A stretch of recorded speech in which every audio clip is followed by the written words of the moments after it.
আন্দোলন কি একমাত্র পথ? শেষ পর্যন্ত কি নিজেদের অধিকার আদায়ের জন্য মাঠে রাস্তায় নামতে হবে? সেটাই কি দেখার ছিল? সেটাই কি আশা ছিল? একজন অনিয়মিত চুক্তিবদ্ধ কর্মচারী অনেকটা আশা নিয়ে বর্তমান সরকারকে প্রতিষ্ঠিত করেছিল। প্রতিশ্রুতি ছিল ধাপে ধাপে নিয়মিতকরণের, সমকার্য সমবেতনের, কিন্তু সেই প্রতিশ্রুতি একটা অক্ষরও পালন করা হয়নি। অনেকটা সময় অতিবাহিত হয়েছে, অনিয়মিত চুক্তিবদ্ধ কর্মচারী দেখেছে, সরকারের সাথে কথা বলার চেষ্টা করেছে, বিধায়ক মন্ত্রীর সাথে কথা বলার চেষ্টা করেছে, নিজের বক্তব্য পেশ করার চেষ্টা করেছে, কিন্তু এখন পর্যন্ত সরকার বা আধিকারিক বা দপ্তর থেকে অনিয়মিত কর্মচারীর পক্ষে একটা শব্দ আসেনি। সব কিছুই ঠেলে দেওয়া হচ্ছে পূর্বতন সরকারের গাফিলতি, পূর্বতন সরকারের যে নিয়ম নীতি তার উপর। এর উপর ভিত্তি করে অনিয়মিত কর্মচারীরা আর ঘরে বসে নিজেদের দাবি যে পূর্ণ হবে সেই আশাতে থাকছে না। সবাই মাঠে বা ময়দানে নামছে, সবাই আন্দোলনের একটা পথ বেছে নিয়েছে, তা অনিয়মিত কর্মচারী মঞ্চের মাধ্যমে হোক বা অন্যান্য মাধ্যমে হোক।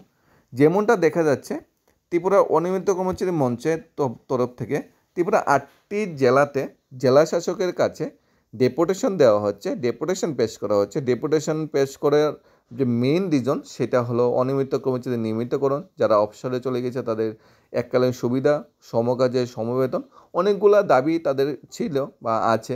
সবচেয়ে বড় দাবি হলো আমাদের পাশের অফিসে বা পাশের টেবিলে যে কলিগরা চাকরি করছে তারা আমাদের সেম কাজ করছে, কিন্তু তারা অনেকটা বেশি বেতন পাচ্ছে, তারা ডিএ পাচ্ছে, হাউস রেন্ট পাচ্ছে, তারা মেডিকেল অ্যালাউন্স পাচ্ছে, সিএ পাচ্ছে, অনেক বেনিফিট পাচ্ছে, বছর বছর ইনক্রিমেন্ট পাচ্ছে। কিন্তু আমরা অ্যাজ অনিয়মিত কর্মচারী আমরা কিন্তু সেই সুবিধা বা বেনিফিটগুলি পাচ্ছি না। সেটা কিন্তু আমাদের সাথে একটা বঞ্চনা কিন্তু থেকে যাচ্ছে। সেই বঞ্চনা দূরীকরণে সরকারের কাছে বারবার দাবি জানিয়ে এসেও সেই বঞ্চনা দূরীকরণ হয়নি। প্রতিশ্রুতি কিন্তু ছিল নিয়মিতকরণের, কিন্তু প্রতিশ্রুতি কিন্তু ভঙ্গ হয়েছে এবং বর্তমান সময়ে আন্দোলন শুরু করেছে ত্রিপুরার সম্মানিত অনিয়মিত কর্মচারীরা। এ বিষয়ে যেটা প্রতিবেদন উঠে এসেছে, প্রথমত আমাদের ডিস্ট্রিক্ট ওয়াইজ যদি বলি, 8টা ডিস্ট্রিক্টেই সবাই নিজেদের মতো করে যে সেখানকার অনিয়মিত কর্মচারী একসাথে হয়ে একটা ডেপুটেশন দেওয়ার চেষ্টা করছে জেলা শাসকের কাছে, যে আমাদের ব্যাপারটা একটু ভালোভাবে আলোচনা করার জন্য, আমাদের ব্যাপারটা একটু দেখার জন্য। এটা হচ্ছে আমাদের রাজ্যের যে জেলাভিত্তিক অভিযান। নেক্সট যে আমাদের এই অনিয়মিত কর্মচারী নেক্সট যে ডেপুটেশনটা দেবে, এটা কিন্তু রাজ্যভিত্তিক একটা বৃহৎ আন্দোলনের মাধ্যমে দেবে। সেটা দেবে সেক্রেটারিয়েট লেভেলে, প্রাথমিক অবস্থায় জেলা বা ডিস্ট্রিক্ট লেভেলে, তারপর স্টেট লেভেলে একটা আন্দোলন বা প্রটেস্ট করা হবে।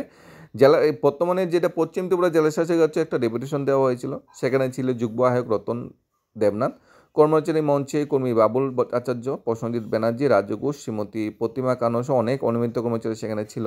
আগামী 4 জুলাই রাজ্যের মুখ্য সচিবের নিকট ডেপুটেশন পেশ করা হবে মহাকরণ অভিযানের মাধ্যমে। এটা ছিল ডিস্ট্রিক্ট লেভেলে।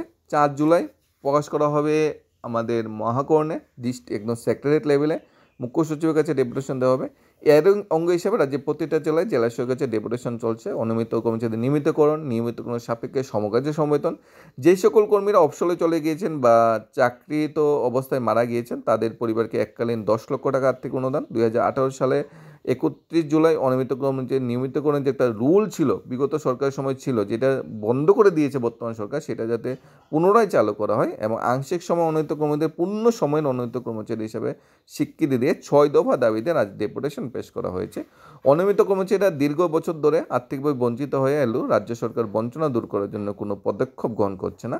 অভিযোগ, বর্তমান রাজ্য সরকার ক্ষমতায় আসা আগে প্রতিশ্রুতি ছিল ক্ষমতা এলে 6 মাসের মধ্যে রাজ্যের সকল অনিয়মিত কর্মচারীদের নিয়মিতন করা হবে, কিন্তু 7 বছর অতিক্রান্ত হওয়ার পরও অনিয়মিত কর্মীরা নিয়মিত হতে পারলেন না। তাই রাজ্যে অনিয়মিত কর্মীরা নিজেদের অধিকার আদায়ের জন্য ত্রিপুরার অনিয়মিত কর্মচারী মঞ্চ ঐক্যবদ্ধ হয়ে লড়াইয়ের ময়দানে নেমেছে। অধিকার আদায় না হওয়া পর্যন্ত এই লড়াই অব্যাহত থাকবে। আগামী কয়েকদিনের মধ্যে রাজ্যের বিভিন্ন জেলা শাসকের কাছে একইভাবে অন্য ডিস্ট্রিক্ট বা অন্য জেলা স্তরে ডেপুটেশন দেওয়া হবে। সেটা হলো সবচেয়ে বড় আন্দোলন, যেটা হবে 4 জুলাই, সেটা দেওয়া হবে মুখ্য সচিবের কাছে ডেপুটেশন।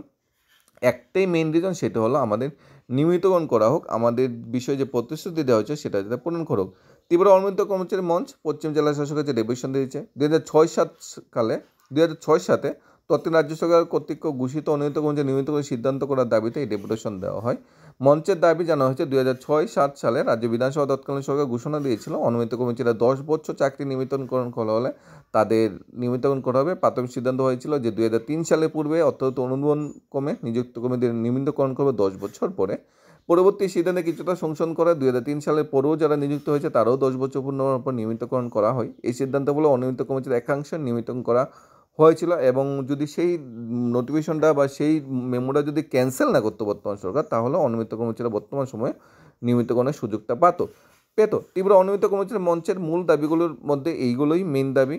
এখানে যে দাবিগুলো রাখা হয়েছে, যারা অবসরে চলে গিয়েছে, যারা বর্তমানে চাকরি করছে, তাদের যাতে নিয়মিত কর্মচারীর মতো যাতে বিভিন্ন বেনিফিট বা সুযোগ সুবিধা দেওয়া হয়, যেটা সরকারের প্রতিশ্রুতি ছিল।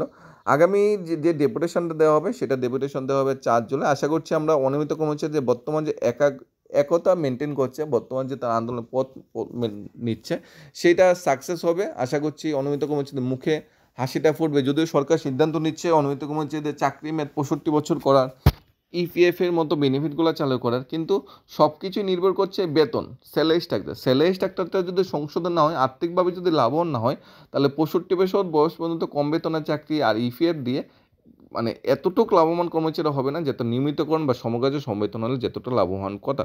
সমস্ত অনিয়মিত কর্মচারীরা বর্তমানে ত্রিপুরা সরকারের গ্রাউন্ড লেভেল থেকে আপার লেভেলে বিভিন্ন কর্তব্য বা দায়িত্ব পালন করছে। অনিয়মিত কর্মচারীর সংখ্যাটা দিন দিন অনেকটা বেড়ে গিয়েছে। সেখানে চুক্তিবদ্ধ কর্মচারীরাও ধাপে ধাপে যুগ হচ্ছে।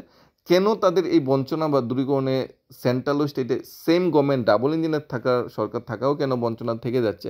কেন ডাবল ইঞ্জিনের সরকার প্রতিশ্রুতিগুলো পালন করতে বারবার হিমশিম খাচ্ছে? কেন আর্থিক বঞ্চনা এসে বাধা হয়ে দাঁড়িয়েছে অনিয়মিত কর্মচারীদের নিয়মিতকরণে? সেটাই সবচেয়ে বড় কোশ্চেন। তবে এই আন্দোলনের পথ, এই একতার পথে আশা করছি আমাদের অনিয়মিত কর্মচারী যারা আছে তাদের জয় হবে এবং ভবিষ্যতে ত্রিপুরা উন্নয়নে তারা আরও সামনের সারিতে আরও বড় ধরনের ভূমিকা নেবে। আমরা ওয়েট করবো 4 জুলাইয়ের জন্য। 4 জুলাই আশা করছি একটা বড় ধরনের আন্দোলন বা প্রটেস্ট বা একটা বিক্ষোভ বা একটা বড় ধরনের ডেপুটেশন হবে, যেটা সারা ত্রিপুরা রাজ্যে কর্মচারী আন্দোলনের ইতিহাসে লেখা থাকবে এবং সেই আন্দোলন বা ডেপুটেশনের উপর ভিত্তি করে সরকারও অনেকটা পজিটিভ ওয়েতে